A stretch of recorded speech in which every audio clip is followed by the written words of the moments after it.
Hello friends, आपका स्वागत है हमारे चैनल लाइक स्टडी 09 पर, जिससे हो जाएगा आपको अपनी पढ़ाई से प्यार।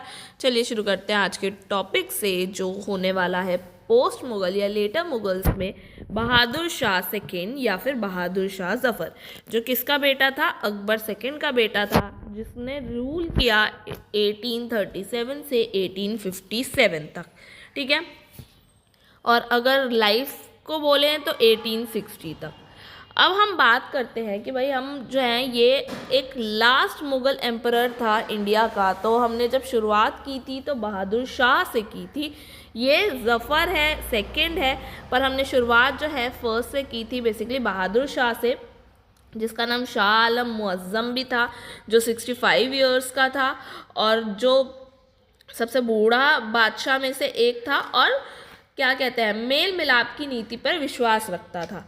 ठीक है, उसके बाद जो है उसका बेटा जहांदर शाह जो है नेक्स्ट रूलर बनता है जुल्फ़िकार खां की हेल्प से, और आगे चल के उसका भतीजा फ़र्रुखशियार जो है वो थ्रोन को ग्रैब करता है सैयद ब्रदर्स की हेल्प से। उसके बाद जो है हमने देखा था कि ये जो सैयद ब्रदर्स हैं, मराठास के बालाजी विश्वनाथन और मारवाड़ के अजीत सिंह की हेल्प से फ़र्रुखशियार को हटाकर जो है बाकी जो जहांदर शाह के भाई थे, रफ़ीउद्दराज और रफ़ीउद्दौला, वो जो है नेक्स्ट रूलर बनते हैं, पर 3-3 महीने के लिए बनते हैं। फिर उसके बाद में मोहम्मद शाह रंगीला नेक्स्ट रूलर बनता है, वज़ीर बनाता है निज़ामुल मुल्क या चिनकुली खां को, और सैयद ब्रदर्स को मरवा देता है। अब सैयद ब्रदर्स को मरवा दिया, और उसके टाइम पे इतने सारे नादिर शाह के इन्वेजन हुई, लूट बहुत बेतहाशा हुई, और अहमद शाह अब्दाली उसका बेटा वो भी जो है यहाँ पे लूट करने आया, जो नेक्स्ट रूलर अहमद शाह के टाइम पर जो है बेसिकली तकरीबन 5 बारी अटैक कर चुका था। उसके बाद जो नेक्स्ट रूलर बनता है वो है आलमगीर सेकंड, जो बेसिकली सन होता है जहांदर शाह का। उसके टाइम पे बैटल ऑफ प्लासी होती है, और नेक्स्ट जो रूलर होता है शाह आलम सेकंड, उसके टाइम पे बैटल ऑफ बक्सर होती है। तो एक ये निर्णायक युद्ध जो होते हैं, जो बेसिकली ब्रिटिशर्स को इंडिया में प्रॉपरली एंट्री दे देते हैं पॉलिटिकली, अब जो है उनका रोल बढ़ जाता है शाह आलम सेकंड के टाइम से, क्योंकि अंग्रेज़ों ने जो है इन मुग़ल बादशाहों को पेंशन भोगी बना दिया था। ठीक है, उसके बाद जो नेक्स्ट रूलर आता है ना, वो होता है अकबर सेकंड, जो बेसिकली पहला ऐसा शासक था या पहला मुग़ल बादशाह था जो अंग्रेज़ों के संरक्षण में शासक बना था। ठीक है, और बहादुर शाह जफ़र जो है लास्ट रूलर होता है, जो बेसिकली इसके बाद में उसका कोई भी बेटा जो है थ्रोन पर नहीं बैठता। क्यों? क्योंकि 1857 की जो क्रांति होती है उसमें कौन शामिल होता है या उसको लीड कौन करता है? बहादुर शाह जफ़र करता है। वो अपनी मर्ज़ी से तो नहीं करता, पर जब 1857 की क्रांति होती है तो सब उन्हें जो है एज अ लीडर चुनते हैं, उनके पास ऑप्शन नहीं होता है, और एज अ लीडर जब वो करते हैं लीड, तो उसके बाद में जो है ब्रिटिशर्स जो हैं उनको मार देते हैं। तो यहाँ से तो हम ये समझ गए कि भाई उनकी स्टोरी जो है 1857 की क्रांति की वजह से हो जाती है ख़त्म। ठीक है, तो हमने ये देख लिया, इसीलिए ये जो है लास्ट एम्परर थे इंडिया के। बहादुर शाह जफ़र जो था या सेकंड था, वो एक शायर थे, इसीलिए उनको नाम जो पड़ा वो ज़फ़र पड़ा। और कंटेम्प्रेरी पोइट जो थे उनके टाइम पे इब्राहिम गोइस, और जो है ये असादुल्ला खां, बेसिकली मिर्ज़ा गालिब। ठीक है, अब बहादुर शाह जफ़र जो है वो जो है पॉपुलर लीडर बनता है 1857 की क्रांति का, इस पे हम बात कर चुके हैं। और बहादुर शाह जफ़र जो है उसको अरेस्ट कौन करता है एट द एंड? तो निकोलसन और हडसन ये जो हैं करते हैं, हुमायूं टाउन से करते हैं, और 19 सितंबर 1857 में जो है बहादुर शाह जफ़र को जो है रंगून बर्मा बेसिकली भेज दिया जाता है, जहाँ 1862 में जो है उसकी डेथ हो जाती है, 1860s के रेंज में। तो 1862 में जो है उसकी डेथ हो जाती है, और जो है यहाँ से जो है पूरा जो मुग़ल बादशाहों का ये पूरा सीरीज़ चल रहा था, उनका जो एम्पायर था वो पूरी तरह से ख़त्म हो जाता है। ठीक है, तो अगर आपको डिटेल में जानना है कि भाई बहादुर शाह जफ़र का क्या रोल रहा है, तो आप 1857 की क्रांति की जो वीडियो है प्लेलिस्ट में, आप उसे जाके देख सकते हैं। अब हम बात करते हैं साथ में ही कि भाई मुगल साम्राज्य के पतन के पीछे क्या कारण थे। हमने देख लिया कि जो लेटर मुगल्स आए थे या पोस्ट मुगल्स थे, सबके सब इतने वीक थे कि हर एक रूलर के बाद जो है ना सिचुएशन काफ़ी ज़्यादा ख़राब होती जा रही थी, चाहे वो फाइनेंशियली हो, चाहे वो उनके पद को लेकर हो, स्टेटस को लेकर हो, हर तरीके से सिचुएशन हो रही थी ख़राब। तो पर ओवरऑल क्या सिर्फ एक यही रीज़न था कि जो लीडर्स थे वो इफ़ेक्टिव नहीं थे, या फिर और भी कई सारे रीजंस थे? तो उस पर हम बात करेंगे। तो औरंगज़ेब की कुछ नीतियाँ ऐसी भी थी जो इतनी कट्टर थी, ठीक है। तो कुछ ऐसी नीतियाँ थी जिसने डाउनफॉल की ओर लीड किया। इसी तरह भाई जो मैंने अभी बोला कि उसकी जो कट्टरता थी उसकी वजह से जो है धीरे धीरे जो है मुग़ल एम्पायर डाउनफॉल की ओर जाने लगा। अयोग्य शासक थे, ये तो हम ऑलरेडी अभी बात कर चुके हैं।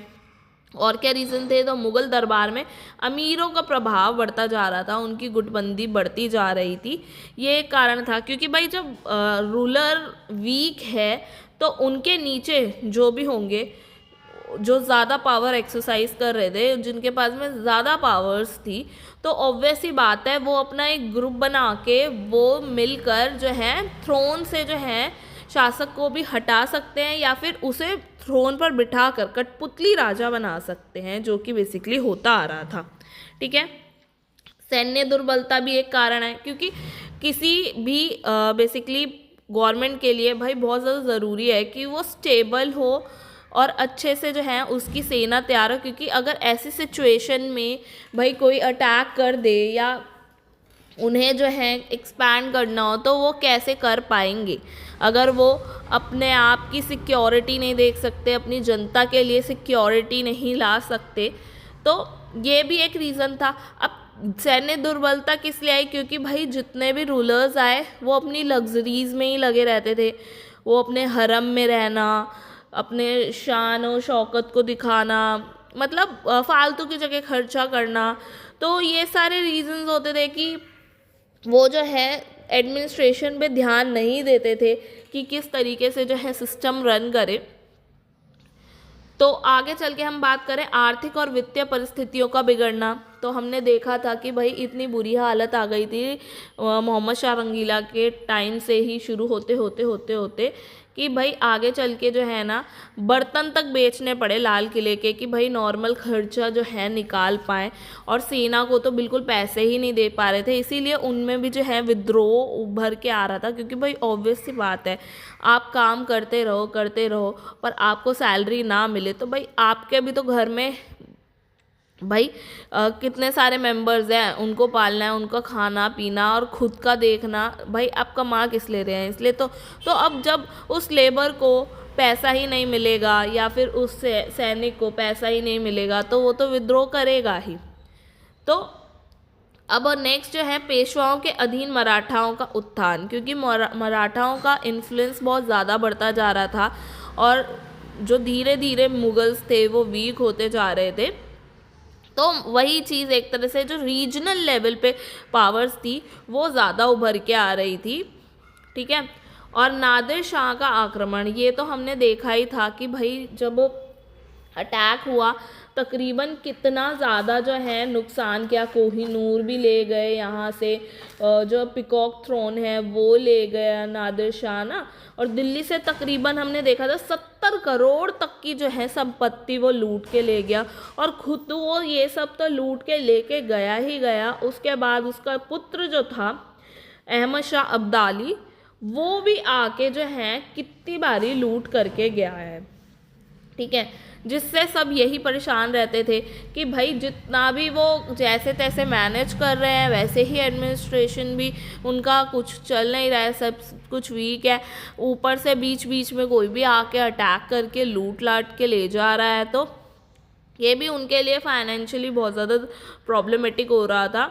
और ninth is like Ahmad Shah Abdali का आक्रमण, जो हमने देख लिया भाई नादिर शाह और जो है अहमद शाह अब्दाली का।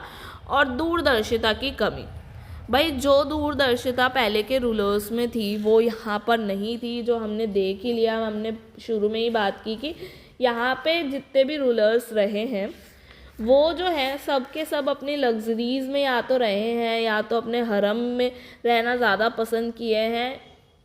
उन्होंने मतलब कुछ भी अपने एम्पायर को एक्सपैंड करने के लिए या फिर उसे स्ट्रेटन करने के लिए, उसको मजबूत करने के लिए उन्होंने ऐसा कुछ किया नहीं, जो कि बेसिकली उनके पीछे और भी कई सारे रीजंस थे, क्योंकि फाइनेंशियली स्टेबल नहीं थे, सैन्य व्यवस्था सही नहीं थी, बहुत सारे फैक्टर्स हैं, जागीरदारी क्राइसिस था, तो बहुत सारे रीजंस धीरे धीरे ऐसे आ जाते हैं, बट उनका सॉल्यूशन उस हिसाब से नहीं निकल पाया और नहीं निकाला गया, जिस वजह से जो है उन्होंने जो भी पॉलिसीज़ अडॉप्ट की वो दूरदर्शिता उसमें नहीं दिखी। जैसे कई बारी अकबर ने कुछ ऐसी पॉलिसीज़ अडॉप्ट करी, ऐसे सोचा, ऐसी चीज़ें की जिससे बेसिकली उसने आगे के लिए सोचा, उसे पता था। जैसे हम राजपूत पॉलिसी देख ले तो उसने ये सोचा कि भाई मैं कितना वॉर करूँगा, वॉर करते करते मैं तो इतना ज़्यादा एक्सपेंड कर नहीं पाऊँगा जितना मैं चाहता हूँ,